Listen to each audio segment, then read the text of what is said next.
Basic concept of communication is speech and language. The concept of communication is speech and language are interrelated. Speech and language are the key components of communication.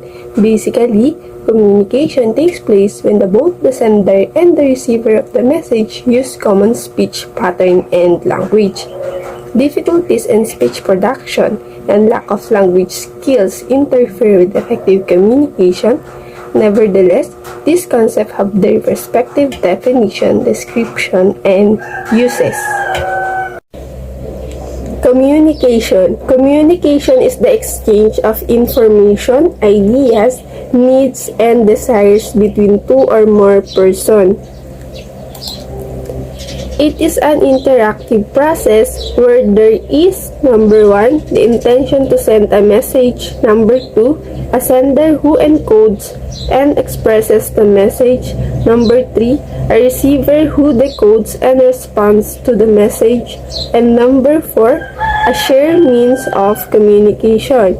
In general, speech and language make communication possible. Speech. Speech is the actual behavior of producing a language code by making appropriate vocal sounds patterns.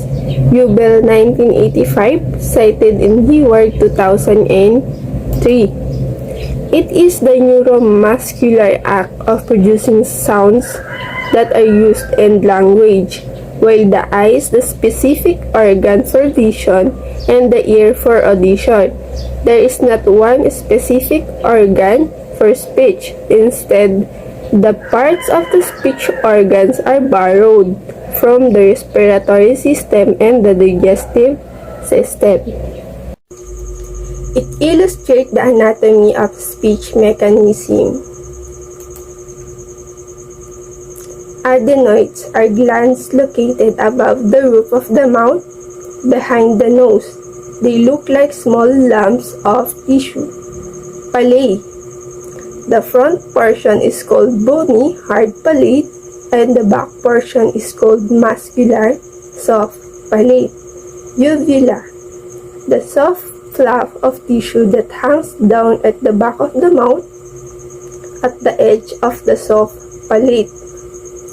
Tongue is a muscular organ in the mouth. Pharyngeal cavity, commonly called the throat, is a muscular, funnel-shaped passageway inside the body. Glottis, the part of the larynx consisting of the vocal cords and the opening between them. Nasal passages, the space inside the nose. The nasal cavity lies above the bone that forms the roof of the mouth and curves down at the back to join the throat. Alveolar ridge is a small protuberance just behind the upper front teeth that can easily be felt with the tongue. Upper lip is the part of our face between our mouth and nose. Lower lip lies between the mouth and the labiomental groove, which separate the lower lip from the chin. Frenum is a fleshy piece of soft tissue. It is comprised of elastic and striated muscle fibers attached between the lips and gums. Mandible jaw is the largest bone in the human skull. It holds the lower teeth in place. It assists in mastication and forms the lower jawline. And larynx, commonly called the voice box or glottis, is the passageway for air between the pharynx above and the trachea below. Speech is the most effective and efficient method of expressing language. It is also the most complex and difficult human activity.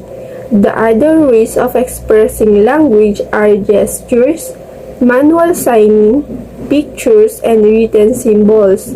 There are 4 separate but related processes in the production of speech sounds, namely respiration, phonation, resonation, and articulation. Respiration, it is breathing, provides the air or power supply for speech sounds to be audible. Phonation, it is the production of sounds as the vocal bands or folds of the larynx are drawn together by the contraction of a specific muscles causing the air to oscillate or vibrate. So what is resonation? Resonation refers to the sound's quality of the oscillating air that is shaped as it passes through the throat or pharyngeal, oral or mouth, and nasal cavities. So what is articulation? Articulation is the formation of a specific recognizable speech sounds by the tongue, lips, teeth, and mouth. This figure illustrates a section of the head showing the three major resonators of the vocal folds. It is a black box representation of the speech mechanism. This figure shows the three major resonators or cavities of the vocal tract. It is a section of the head showing the three major cavities of the vocal tract. Language. According to Lahing 1988 cited in Hayward 2003, language is a code whereby ideas about the world are expressed through a conventional system of arbitrary signals for communication. So, alam naman po natin na mayroon po tayong maraming lengguwahe dito sa Pilipinas, and sinabi din dito is arbitrary. So, pag sinabing arbitrary is nagbabago or iba-iba. Ang language ay tumutukoy sa isang dialekto na mauunawaan ng ating kausap. Familiar din tayo sa mga salitang iisa, ngunit may magkakaibang kahulugan sa iba't ibang lugar.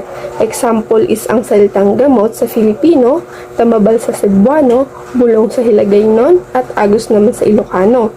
Bagamat iba-iba, ito ay maituturing pa rin natin na lengguwahe.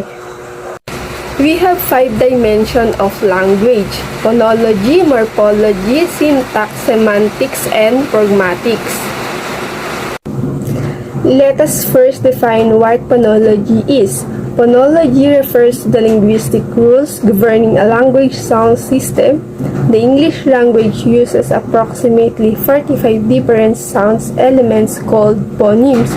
So, ang phonology ay pag-aaral sa tunog ng salita. So, ano naman pag sinabing phonemes? Phoneme is the smallest unit of sounds within a word. Example, ang word na dog ay binubuo ng 3 phonemes: D, O, G. Second, morphology refers to the way the basic units of meaning are combined into words.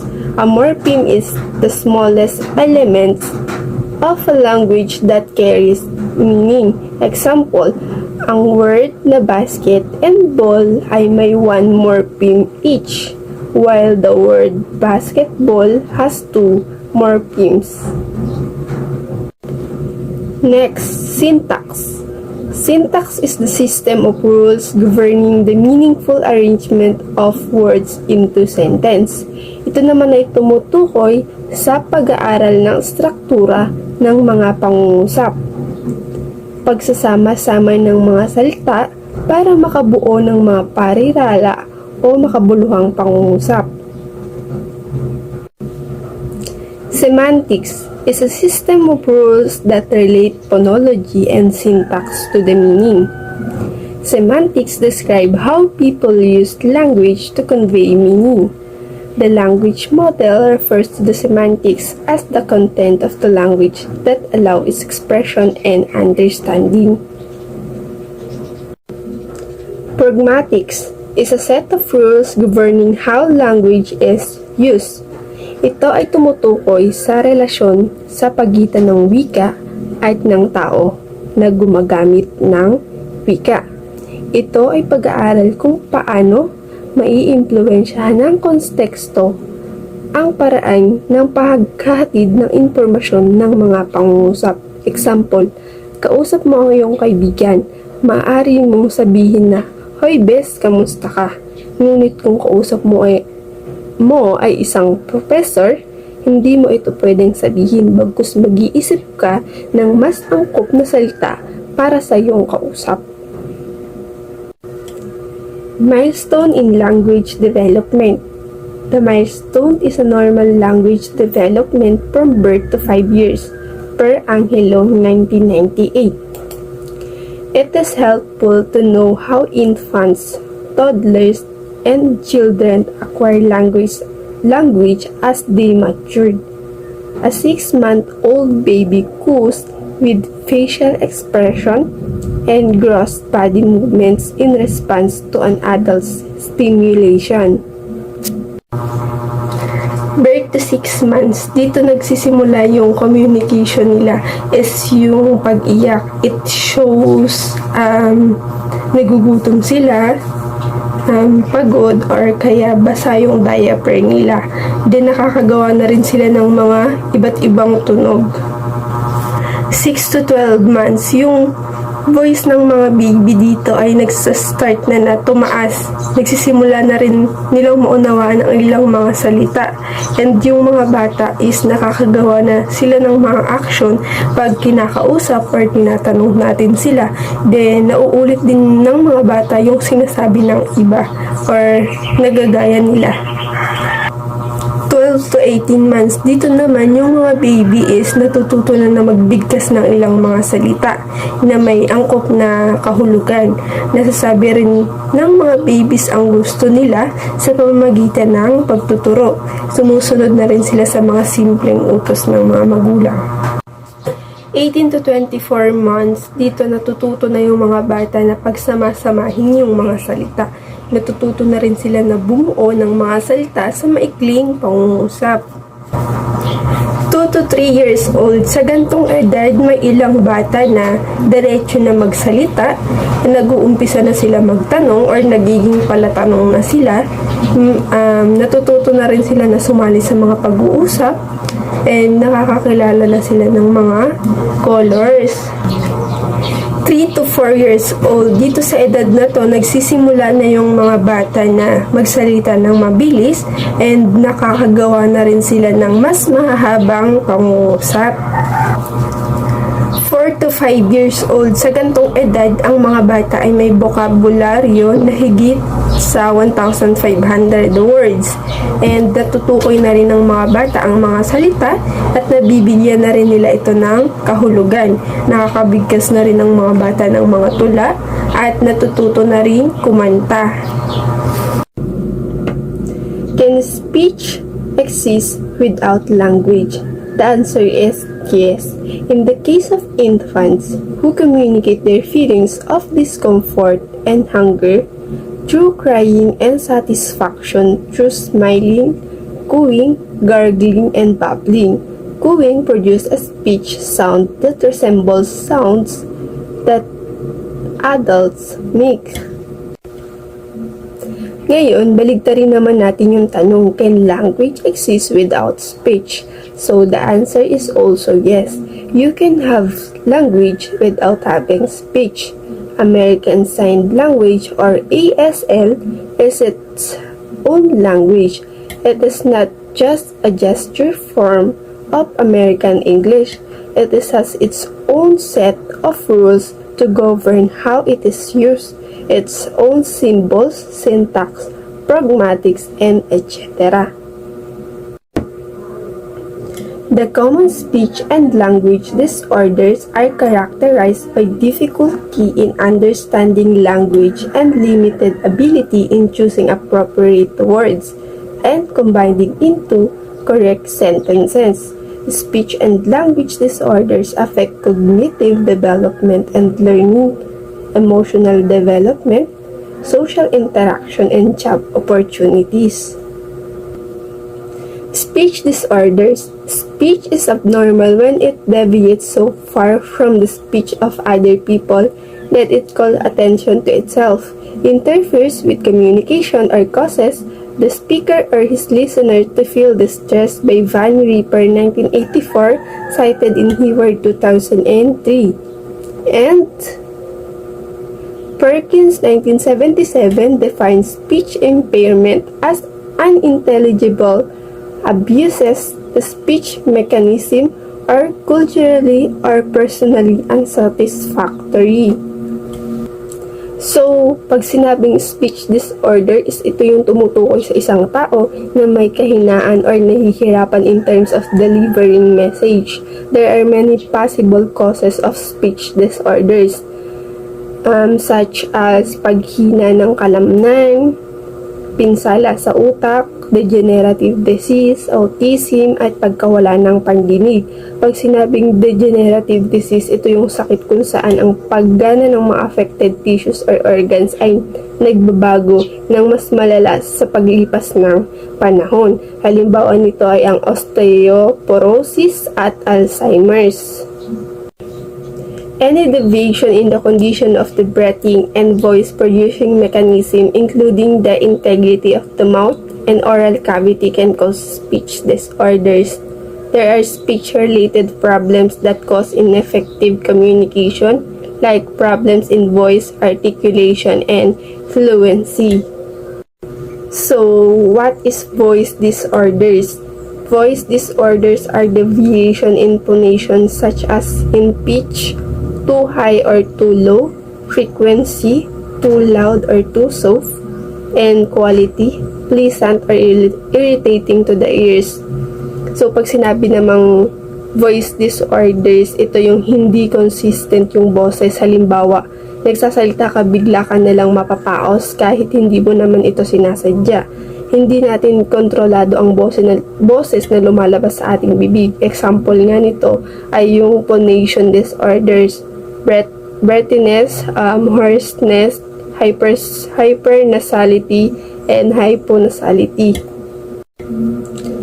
Next, articulation disorders. Errors in the formation of speech sounds. Toddlers who are learning to talk and young school children who have to deal with new communication experiences often exhibit wrong articulation or utterance of speech sounds. So, pag sinabing articulation disorder, ito yung tumutukoy sa kahirapan na nararanasan ng isang bata. To produce the given sound physically.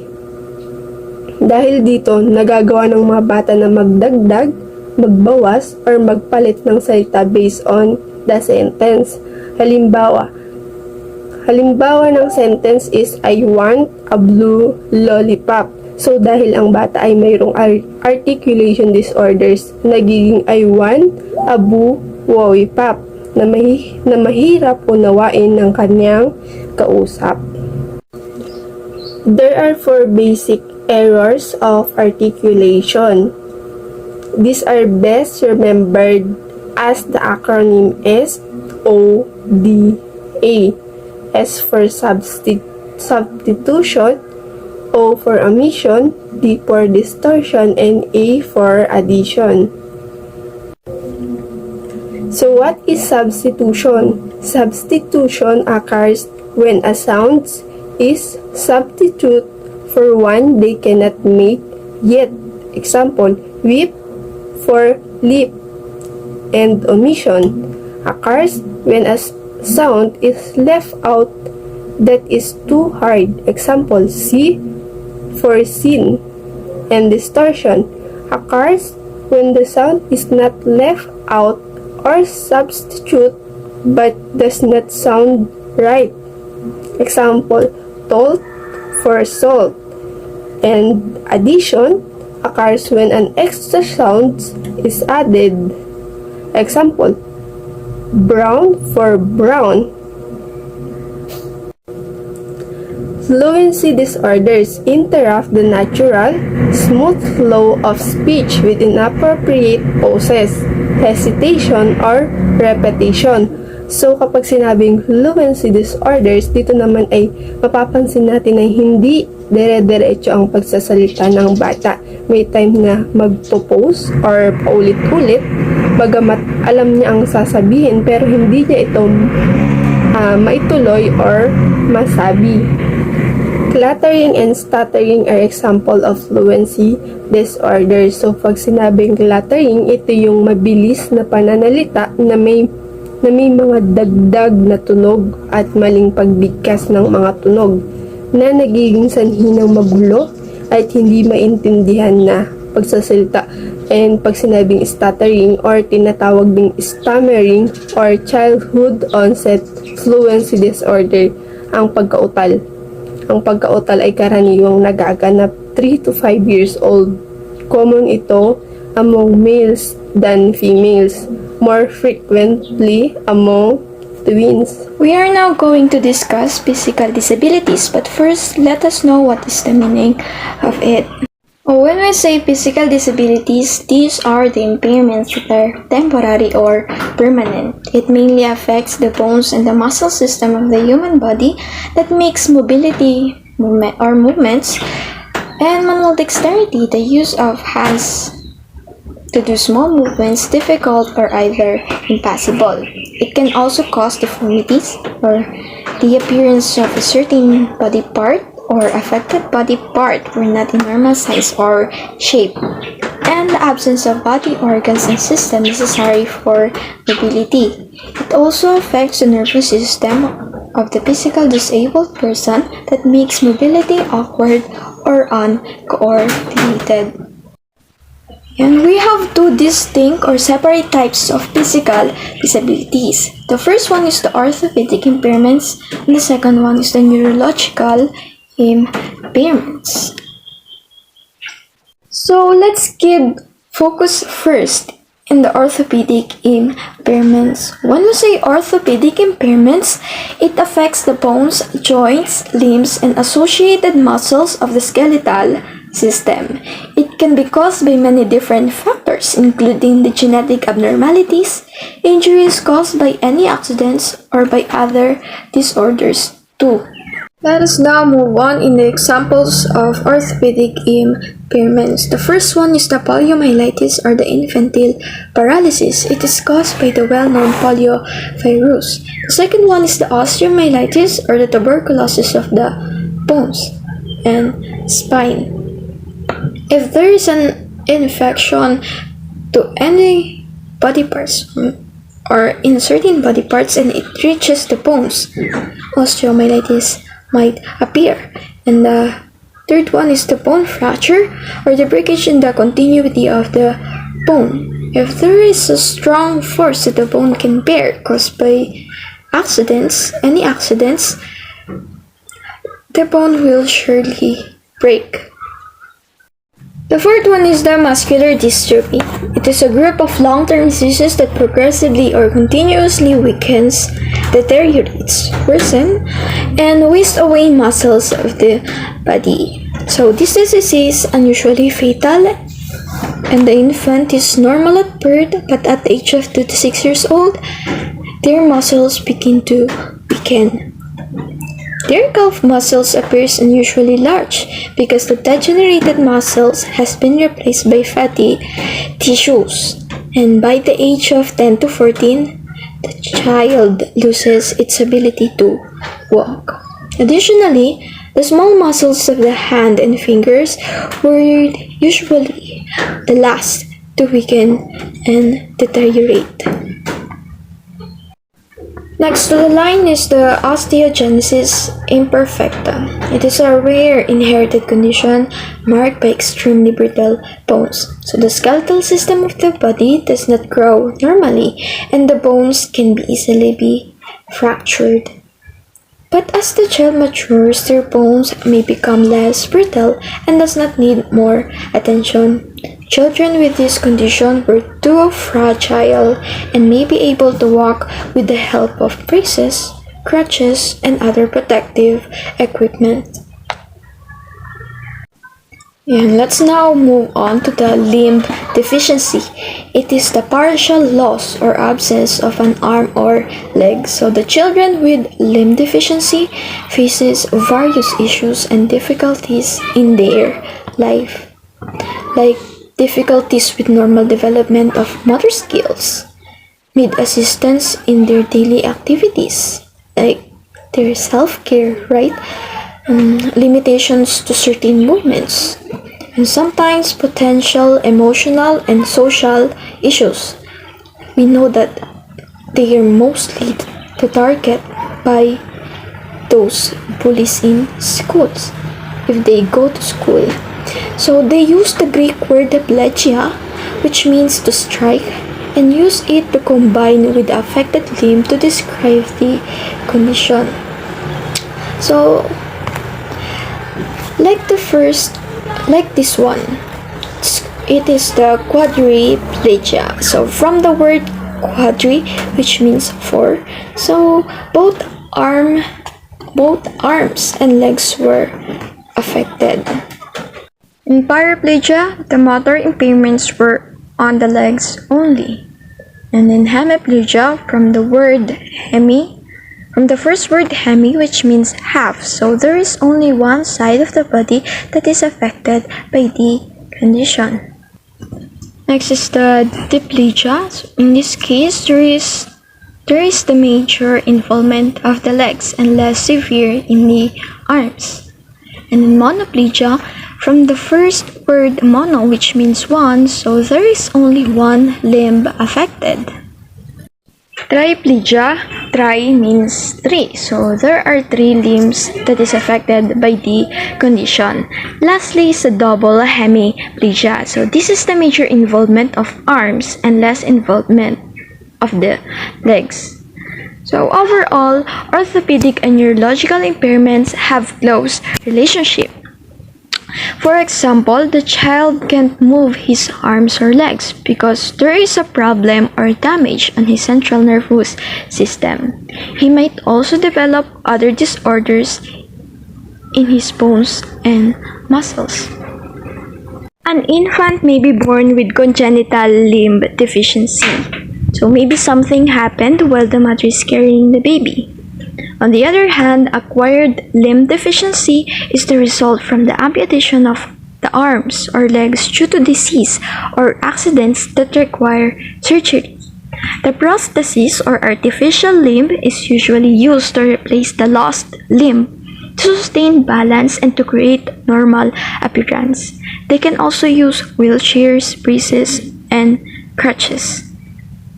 We are now in the last example of orthopedic impairments, which is the crippling condition. It is congenital or present at birth. It includes the following. First is the clubfoot. It is a condition where one or both of the feet is deformed. The toes turned inward, outward, or upward, and accompanied by webbed toes. Next is the club hand, same to clubfoot, but it happened to the hands and fingers of the affected in the feet. The third one is the polydactylism. It is the case where the child is born with extra toes or fingers. And lastly, the syndactylism, where the fingers, toes, or both are webbed like those ducks. There, we are now done in discussing orthopedic impairments. So let us now move on to neurological impairments. So it involves the nervous system and affects the ability to move, use, feel, or control certain part of the body. So the damage were found in the brain and spinal cord. That's why it affects the way the brain processes information and communicates with the rest of the body. First example under neurological impairments is the cerebral palsy. It is characterized by disturbances of voluntary motor functions that includes paralysis, which you won't be able to move some of your body parts, and extreme weakness or the feeling of body fatigue and tiredness, and lack of coordination resulting from a lesion or damage to the brain or abnormality to the brain growth. It can be treated but not cured, and it is also not fatal, which means it doesn't get worse and not deadly. So this type of disease doesn't spread and can be inherited.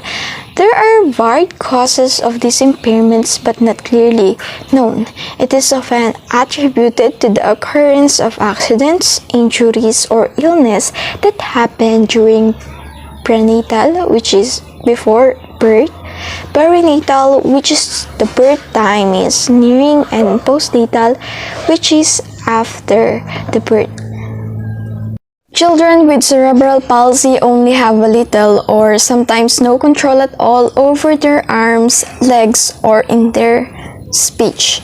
But that depends on the type of degree of impairments they had. They may also have impaired vision or hearing. So the perceptual and sensory difficulties, or let's say they have difficulties in interpreting things and to the function of their senses. Learning disabilities and intellectual impairments, which were the problems with general mental abilities. These mentioned accompany cerebral palsy. We have specific types of cerebral palsy. Let us discuss it. So the first one is the hypotonia, or weak floppy muscles, particularly in the neck and trunk. So the child with this condition had low level of motor activity, slow to make balancing responses, and they can't walk until the 30th month of age. The next one is the hypertonia, or commonly called spasticity. It is characterized by tense, contracted muscles, and the movements may be jerky, unexpected stop or start, exaggerated, and poorly coordinated. Common on this condition are the deformities of the spine, hip dislocation, and contractures of the hand, elbow, foot, and knee. Contractures were the chronic loss of joint mobility caused by structural changes in non-bony tissue, including muscles, ligaments, and tendons. So this condition results in the inability to grasp objects with fingers, and if they can walk, it may be in scissor gait. It is the formation where the knees and thighs press together or crossing each other while walking, standing on toes with knees bent and pointed inward. Third one is the atetosis, which is a condition characterized slow, worm-like, involuntary, uncontrollable, and purposeless movement. Simply, it is a movement dysfunction that involves involuntary breathing movements. So a child with this condition may not be able to control the muscles of their tongue, throat, and they may drool, so they have difficulties in expressive oral language or their ability to express their wants or needs through verbal communication. The child also seems stumble, easily to lose balance, and lurk awkwardly when they were walking. At times, the muscle may be tense or rigid. Their body is stiff and unable to bend, or loose and flaccid, simply not stiff, and they also have serious problem in mobility and in doing their daily activities. Next to that is the ataxia, or the disturbance of balance and equilibrium, or there is a balance problem and unsteadily of the body. It results in a gait like of a drunken person when they walk, and they might easily fall if not supported. After ataxia, we have rigidity, which is characterized by marked resistance of the muscles to passive motion and display extreme stiffness in the affected limbs. Simply, the muscles were stiff and difficult to move. Followed by that is the tremor. It is marked by rhythmic, uncontrollable movement or trembling of the body or limbs. It is involuntary shaking movement in one or more parts of the body. And lastly is the mixed type, which is characterized by the presence of traits mentioned in the preceding categories, meaning it occurs when a child exhibits symptoms of more than one type of cerebral palsy. Second example of neurological impairment is the spina bifida. It is a congenital defect in the vertebrae that enclose the spinal cord. It is also a birth defect that occurs when the spine and spinal cord don't form properly. As a result of that, a portion of the spinal cord and the nerves that normally control muscles and the feelings in the lower part of the body fail to develop normally. So this condition ranges from mild to severe. Also, when necessary, early treatment for spina bifida involves surgery, although such treatment doesn't always completely resolve the problem. So when the condition is mild, it is not visible and don't usually cause any loss of function to the child with spina bifida either. But on the other hand, severe type of spina bifida, the spinal lining, spinal cord, and nerve root all protrude and usually tuck back into columns shortly after the childbirth, which can cause infection and paralysis. So, about 80 to 90% of children with spina bifida develop hydrocephalus, which leads to head enlargement and severe brain damage. After spina bifida, we have spinal cord injuries, which usually result of an accident. So it happens that the accident caused damage to any part of the spinal cord that result in loss of function, such as immobility or feeling. So the injury in the spinal column described by letters and numbers which indicate the site of the damage. For example, is the C5-6, which means that the damage will be found at the 5th and 6th vertebrae. So the paralysis and loss of sensation depends on the level of injury. The higher the injury on the spine and the more injury cut through the cord, the greater the paralysis. Last example of neurological impairments is a traumatic brain injury. This condition is caused by many factors such as injuries to the head caused by automobile, motorcycle, and bicycle accidents. So sudden falls, assaults, gunshot wounds, and child abuse. So severe trauma can cause coma or abnormal deep stupor. Stupor is an excessively long or deep state of unresponsiveness, so it is impossible to arouse the affected individual by external stimuli. Temporary or lasting symptoms of this condition may include cognitive and language deficit, problem in thinking and speaking, memory loss, they can forget as their coping mechanism to those factors such as abuse and assaults, also seizures and perceptual disorders. Children with condition may also have difficulty in paying attention and may display inappropriate or exaggerated behavior ranging from extreme aggressiveness to apathy or the lack of interest. Hello everyone, I am Emily Cantillana and I will continue the discussion of this lesson. Health impairments.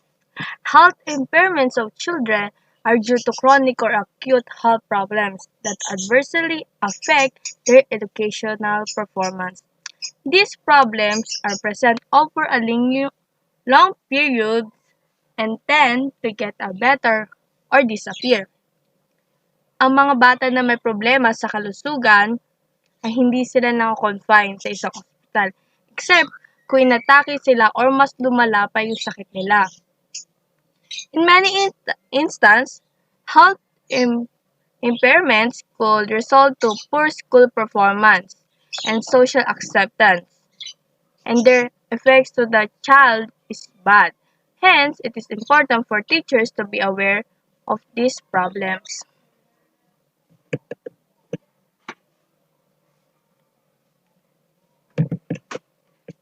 Among the chronic illnesses and other health-related conditions are the following. Asthma. A chronic lung disease characterized by episodic bouts of wheezing, coughing, and difficulty in breathing due to the inflammation of the airways in the lungs. Asthma, natitrigger dito ng mga allergens kaya ng pagkain, pets, pollen, irritants gaya ng smoke or usok ng sigarilyo, exercise, or emotional stress. The severity of asthma varies greatly. Ang bata ay naka-experience ng mahinang pag-ubo o nahihirapan silang huminga na kailangan na ng emergency treatment. Ang mga sintomas ay nagsisimula sa early childhood, pero minsan hindi ito nadidevelop hanggang late childhood or adolescence. Its symptoms might also appear following a viral infection of the respiratory system. Diabetes is a disorder of metabolism that affects the way the body absorbs and breaks down sugar and starches in food. Diabetes. Ang mga batang may diabetes ay meron na insufficient insulin. Ito ay hormone na nagpo-produce by the pancreas necessary for proper metabolism and digestion of food. Early symptoms include tears, pagsakit ng ulo, weight loss despite a good appetite, madalas na pag-ihi at mga sugat na matagal humilom. The child lacks energy and important parts of the body, particularly the eyes and the kidneys, can be affected by the untreated diabetes.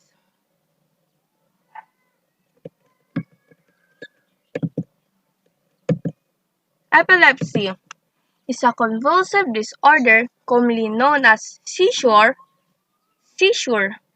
a disturbance of movement, sensation, behavior, and or consciousness caused by abnormal electric activity in the brain. Ang pinaka-specific na cause ng epilepsy ay di pa rin alam hanggang ngayon.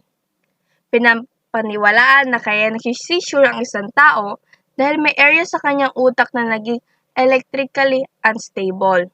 Maraming bata ang nakaka-experience ng warning sensation, also known as aura. A short sensation before seizure. The aura takes different forms on different people.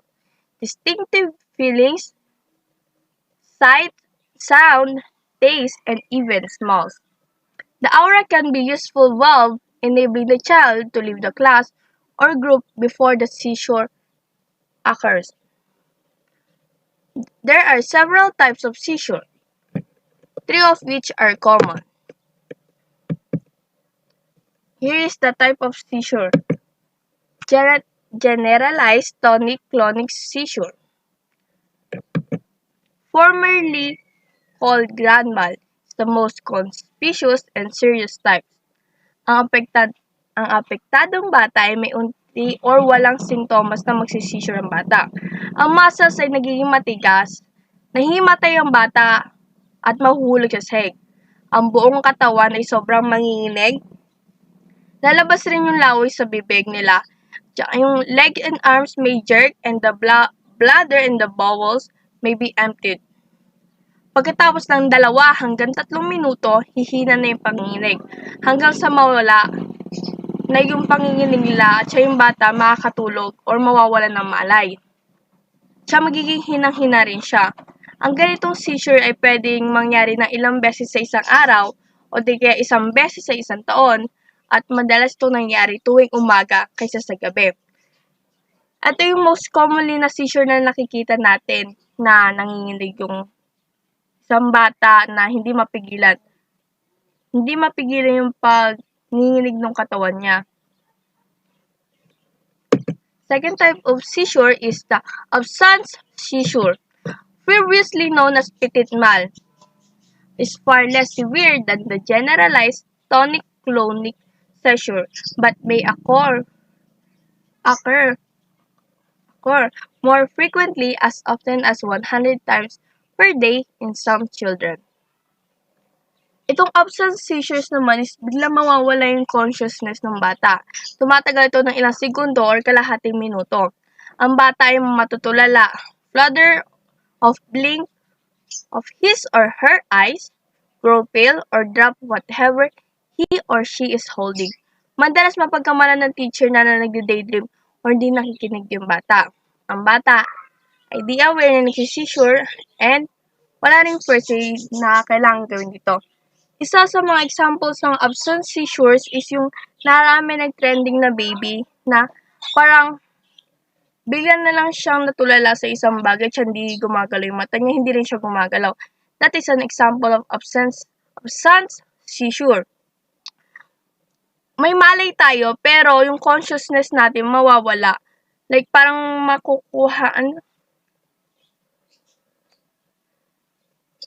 parang gising tayo pero yung diwa natin wala siya. Kapag may hawak tayo isang bagay, bilang na natin mabibitawan. And marami ring nakadanas ito pero hindi natin alam na klase pala siya ng seizure. Like, katulad sa mga classmate ko nung elementary, palagi siya nakatulala. Kaya parang iniisip ng teacher na, ay, lutang lang to, ganun. Pero isa siyang klase ng seizure. And itong seizure na to, wala siyang kailangang gawing first aid kasi hindi naman siya yung sobrang lala. Pero yung iba, may ginagawang treatment para hindi mabawasan yung pagkagano ng seizure.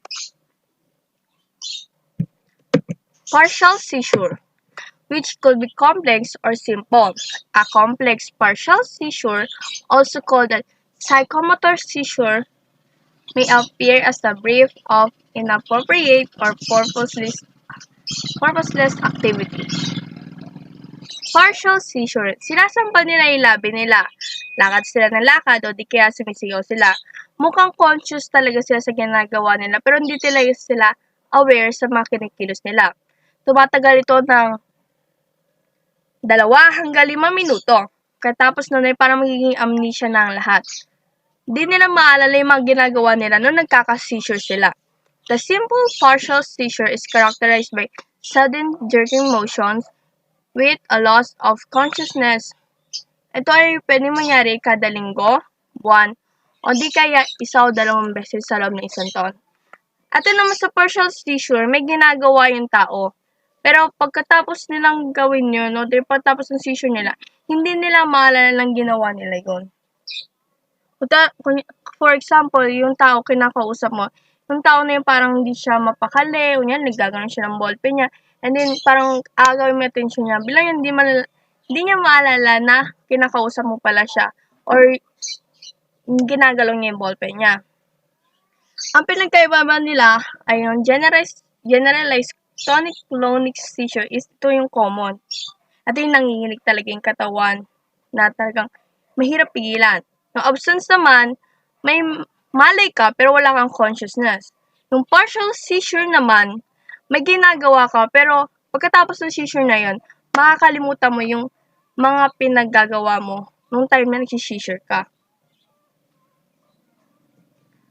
Kapag ang bata ay nakaka-experience ng seizure, lalo na generalized tonic-clonic seizure, may dapat na gawin ng guro. Ito ay manatiling kalmado.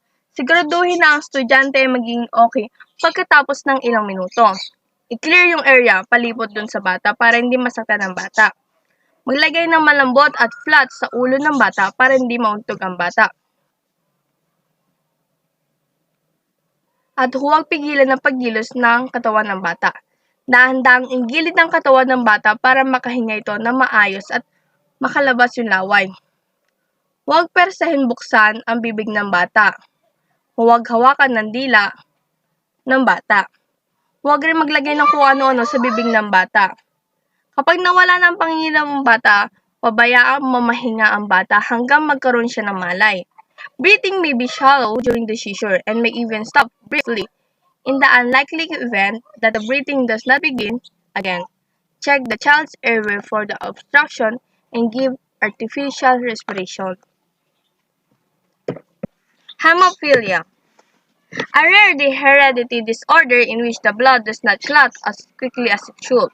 The most serious consequences are usually internal, rather than external bleeding, contrary to popular opinion. Internal bleeding can cause swelling, pain, and permanent damage to joints. tissues, and internal organs may necessitate hospitalization for blood transfusion. Burns, a result from household accident but sometimes caused by child abuse. Ang mga bata na may malalang paso ay nakakaranas ng pain, scarring, limitado ang panggalaw, lengthy of hospitalization, and repeat surgery. Ang mga malalang paso ay pwede maging sanhi ng komplikasyon sa mga organs, long-term physical limitation, at psychological difficulties. The disfigurement caused by severe burns can affect a child's behavior and self-image. Ang mga ibang sakit rin na kagaya ng heart condition, leukemia or severe anemia, rheumatic fever, nephritis, and lip poisoning ay isa rin sa mga sintomas nila ay burns. Kaya hindi lang totally ang burns ay nakukuha lang sa mga accident, iba rin nakukuha rin sa health problems. Severe and multiple disabilities. Children who exhibit two or more disabilities with the exception of the deaf-blind. Usually, the combination are mental retardation, learning disabilities, autism, Down syndrome, speech disorders, physical disabilities, visual and hearing impairment, emotional and behavioral disorders, and others. However, while they need intensive support for life, these are those who have average or above average intellectual abilities, giftedness, and talent. These children have a wide range of characteristics brought about by the combination and the severity of the disabilities and age of onset. Some traits are shared like limited speech or communication, difficulty in physical mobility, problems in generalizing skills from one situation to another, restriction in relating or attending to others, tendency to forget skills through disuse, and need for intensive and pervasive support in major life activities. Characteristic: the disabilities significantly affect the development of cognitive, social, emotional, and adaptive skills. Learning does not take the play the way it does with the most children. Ang kondisyon ay nakakalimita sa pakikisalamuha sa ibang bata, matanda, at mga normal na gawain. They have difficulties with the adaptive behavior and in coping with the natural and social demands of the environment. They may display age-inappropriate and socially unacceptable behaviors brought about by the inability to recognize situations when and wherein certain act may be improper and permissible. Examples are certain form of antisocial behavior such as undressing in public, self-stimulatory behavior like touching parts of the body, self-injurious behavior like headbanging, poking the eye, and self-mutilation. They may appear to be completely out of touch with reality and may not show normal human emotions. It may take some work and effort to capture the child's attention or to evoke any observable response. Many of these children need intensive and pervasive support under the constant supervision, since they are often unable to care for their basic needs such as dressing, eating, toileting, and maintaining personal hygiene. Before, may naging kaklasmate ako na yung isang estudyante niya is parang pinapabukas sa kanya yung short ng estudyante niya sa kanya, which is nagulat rin siya kasi hindi naman syempre babae siya, nagulat siya dun sa behavior ng bata na lalaki din.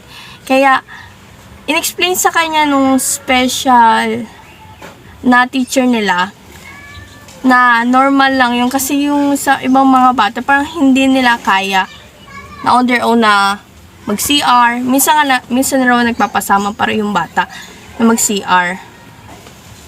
Kaya may mga incidents na akala natin bastos or uncommon, pero for them, it was natural kasi kailangan nila ng assistance and guidance from their nakakatanda sa kanila. Prevalence and incidence trends. The 1997 UNICEF report on situation analysis of children and women in the Philippines cited in Chapter 2 indicates that 25.9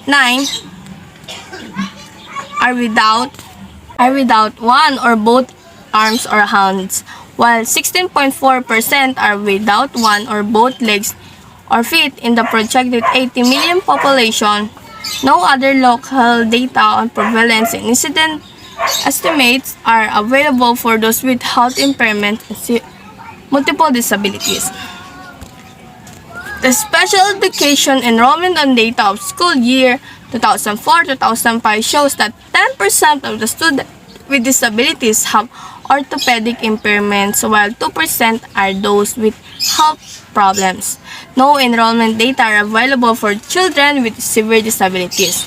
It is possible that these children may have been categorized according to their primary disabilities. The low participation rate of children with physical and health impairment could be due to the fact that these children are enrolled in a regular classroom without the benefit of a special education service. Hence, they are counted among the regular students. Others are out of school, unlocated, and unidentified due to the severity of the disabilities. The growing public awareness on disabilities has partly reduced the incidence of numerous childhood disease and disabilities. Some of the initiatives are the law on the newborn screening that detects and treats congenital disabilities, prenatal care made available in government health centers, immunization programs, along with early intervention, physical therapy, medication, and application of assistive technology. Ito, gumagawa na ng mga law na para matulungan rin yung mga parents kung madidetect nila agad na yung anak nila is may disability. Like yung iba, nag-newborn screening. Iba naman, ngayon hindi na common yung nanganganak sa bahay. Ngayon, kailangan mo ng mga anak sa lying-in or hospital. And yung meron na yung mga lying-in na hindi nila tinatanggap yung isang buntis na walang konsulta or walang mga vitamin siya ini-intake nung hindi siya nagpapakonsult nung nagbubuntis pa lang siya para mas makakatulong rin kasi yun sa bata. Kung nasa tiyan pa lang siya is maganda na yung pag-aalaga sa kanya. Educational programs and services to children with physical disabilities, health impairments, and severe disabilities take into consideration both the administrative and instructional model of special education. Administration of special education. 4 administrative models are appropriate for this group of children. Inclusion in the regular class. The setting advocates for inclusive education mainly through mainstreaming and full-time placement in the regular classes. Sa model na ito, tinutulungan ng special education teacher ang isang regular teacher in dealing with special na pangangailangan ng bata. Dapat meron silang access sa serbisyo ng grupo na interdisciplinary gaya ng physical therapists, occupational therapists, speech therapists, physicians, nurses, at iba pang espesyalista, psychologists, and guidance counselor. The amount of support that may be required by these children varies greatly according to the condition, needs, and level of functioning. Children with physical disabilities, health impairments, and severe disabilities who can develop their full potential in this setting are those who, ito yung mga qualities para makapasok ka sa regular class kahit ang bata ay may disabilities. Una, have mild to moderate disabilities that are collectible with a assistive device. Need for support is intermittent or periodic. Meron silang mga assistive device katulad sa, kunyari, yung bata is medyo malabo yung paningin niya, may salamin siya. And then yung sa medyo may problema naman sa pandinig, meron silang hearing aid para matulungan yung bata sa pakikinig sa klase. How borderline or average mental ability, slow learner or with mental retardation with mild learning disabilities. Require only minor modification in facilities such as ramps, other sitting arrangement, and simple assistive equipment like braces, crutches, and wheelchairs. And lastly, it requires no drastic curriculum revisions with respect to content, type of education experience, length of time spent schooling, or ultimate goals. Ang mga magulang ng mga bata may chronic illnesses na palaging absent sa eskwelahan ay dapat maging tutor ng kanilang anak sa kanilang bahay kapag di nila kaya mag-hire ng special tutor.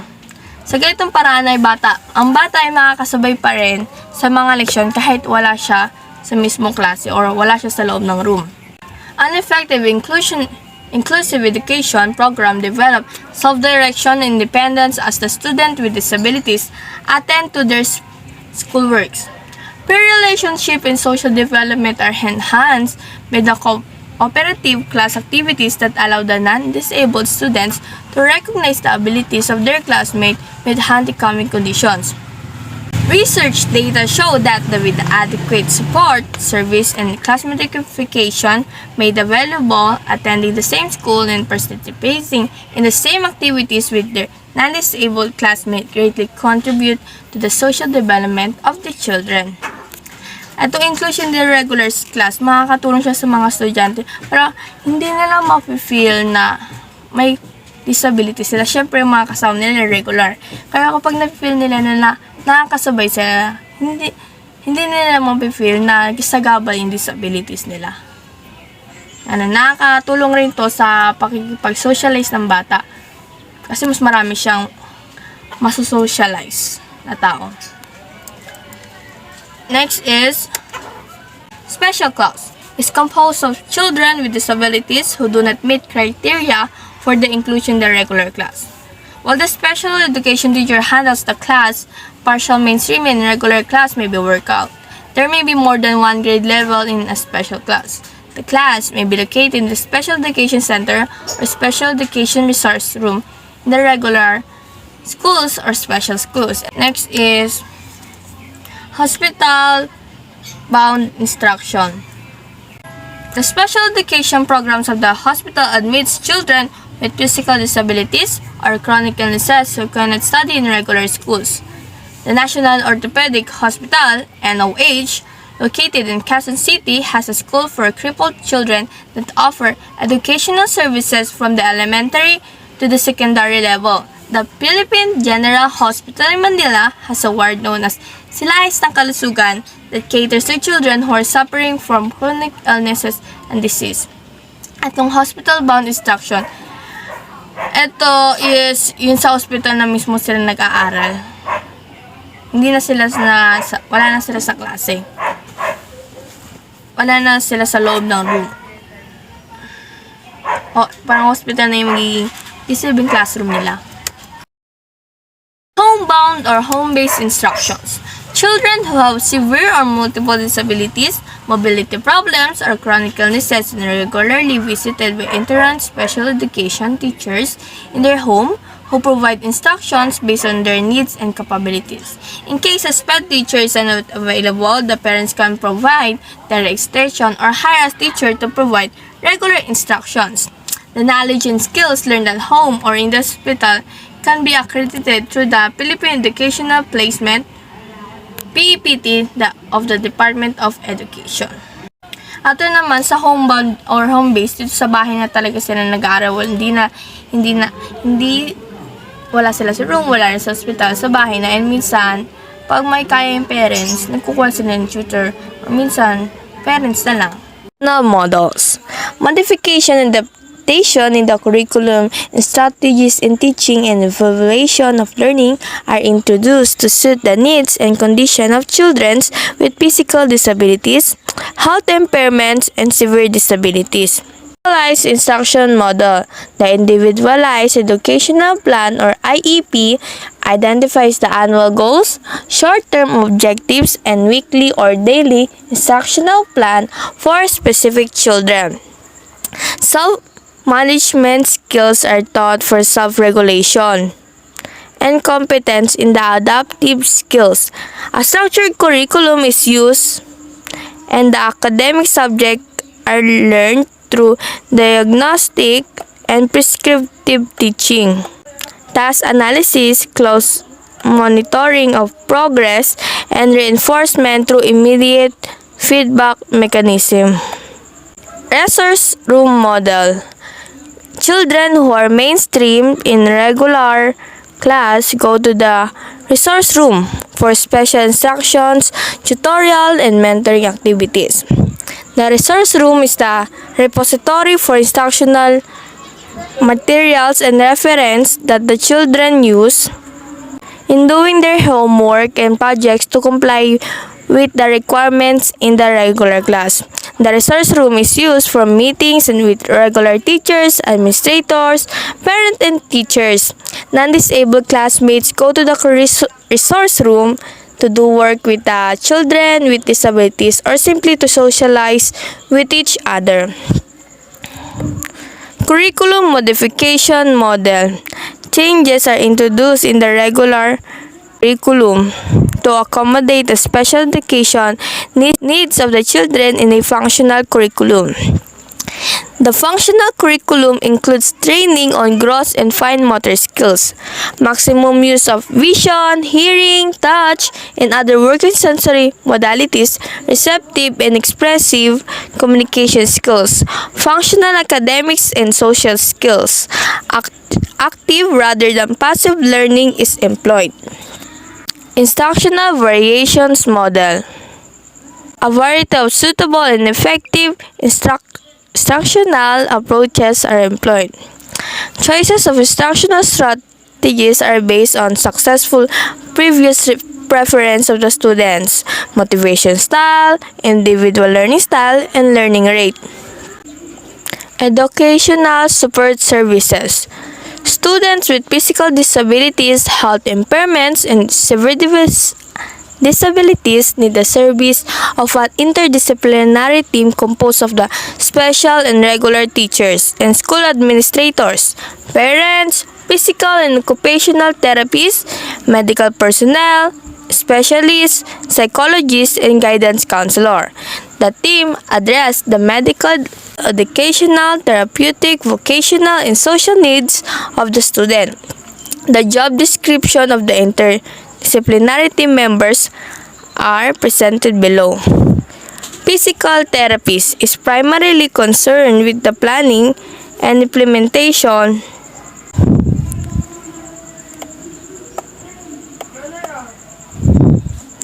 of the program to the development and maintain correct bodily posture and mobility.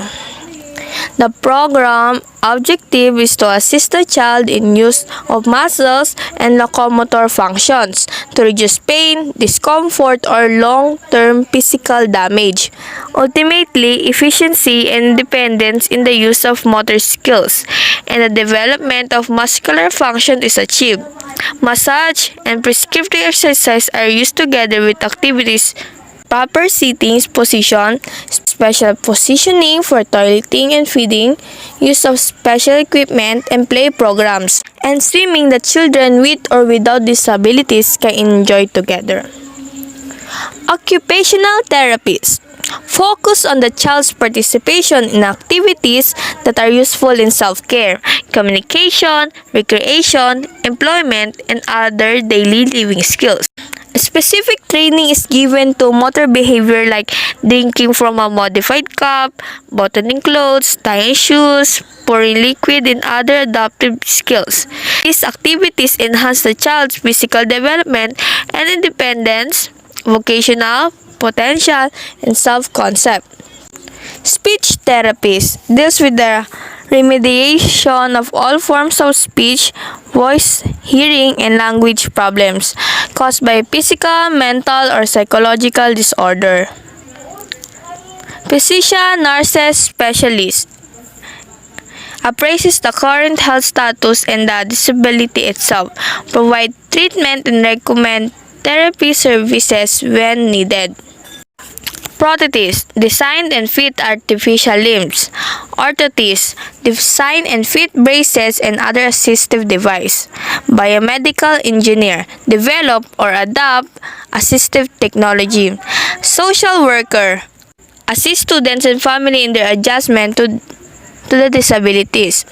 Psychologists conduct psychodiagnostic and educational assessment for use as a basis in school program planning and intervention. Guidance counselor offers individual counseling, guidance service, and family therapy to those who need these services. Environmental modification. Within the regular school building, modification have to be made in the learning environment to enable the students with physical disabilities and health impairments and those with severe disabilities participate more fully in school and classroom activities. Environmental modification may involve work, space modification, changes in the location of materials and equipment. Object modification in adapting the equipment or materials for a given task, changing the manner in which the task is done and use of manipulation aids.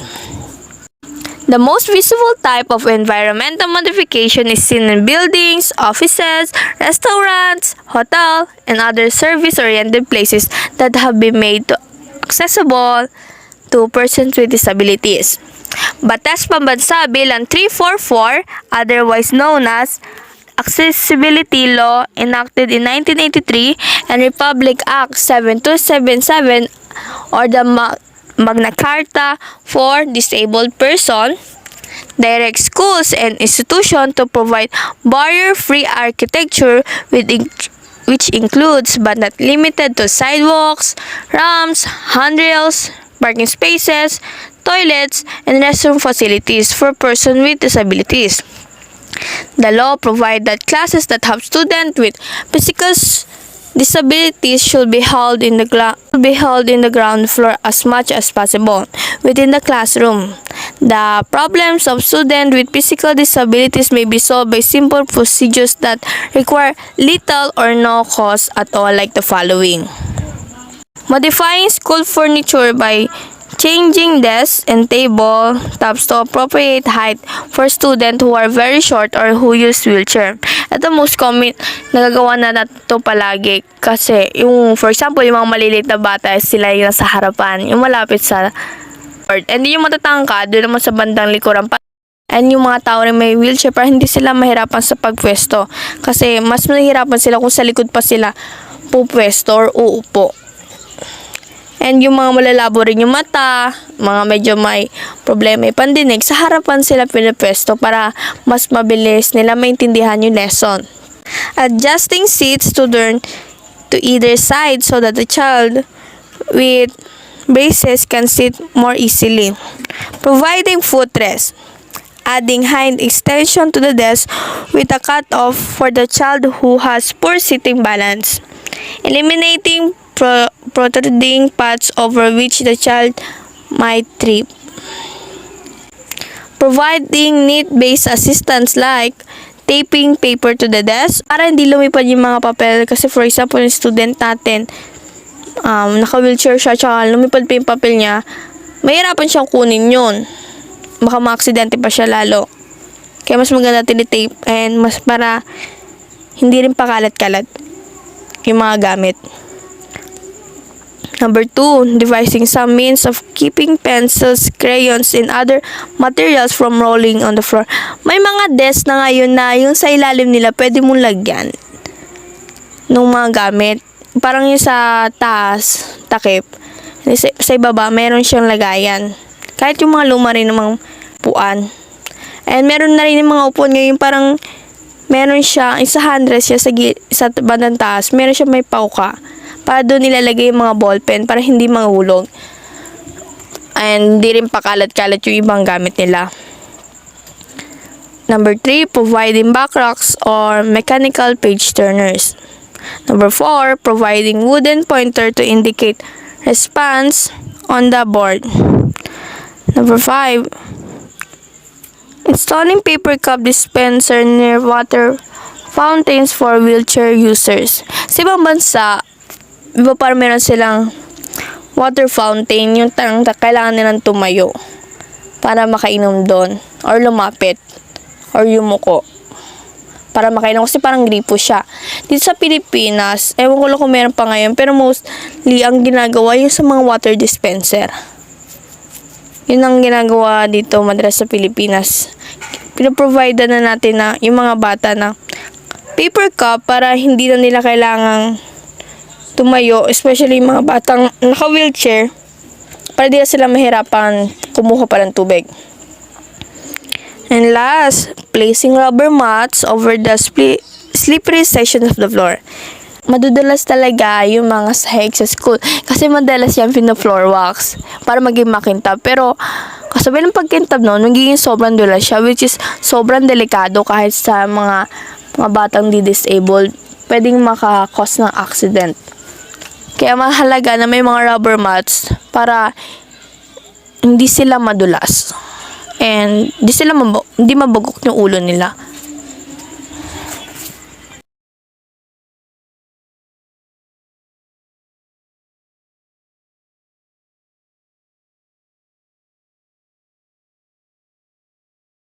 Assistive technology. Ginagamit ito para sa may mga kapansanan na estudyante upang makakuha ng sapat at pantay na oportunidad sa kanilang pag-aaral. Ang technology na ito ay tinutukoy sa iba't ibang paraan o kagamitan na maaaring ibigay sa mga may mga kapansanan. For those students with disabilities, either high technology or low technology, adaptive can be used or both of it. Sitting and positioning aids. It means with the help of this device, it can improve mobility and assist in postural support and pressure management. Nakakaitulong ito para sa mga tao na di kayang maupo, tumayo, mahiga nang walang suporta. Dahil sa mga devices na ito, naa-assist ang mga estudyante sa pamamagitan ng kanilang posture, body alignment, and control para magawa ang pang-araw-araw na gawain. Aids for daily living can also be called as self-care equipment, products, or devices that are used for everyday activities by the disabled person. Like for example, benches, reachers, large print of talking devices, adapted utensils, tools holders na pwede gamitin in meal preparation, eating, bathing, writing, and basic communication. Communication aids. These devices are very helpful to people who have little or no speech to communicate their needs, preferences, ideas, and to interact both socially and functionally. In an education or work setting, help them express themselves using these devices. Some use record speech, and some are synthesized text-speech voices. Sensory aids. Therefore, these are devices that are need to be considered to improve communication when traditional hearing aids are not sufficient. Instructional aids, it refers to the devices and adaptation to materials that help facilitate an individual learnings in reading and writing. These are also used to encourage learning to make it easier and interesting. For example, are projectors, audio tape, players, multimedia softwares, and tools, and many more.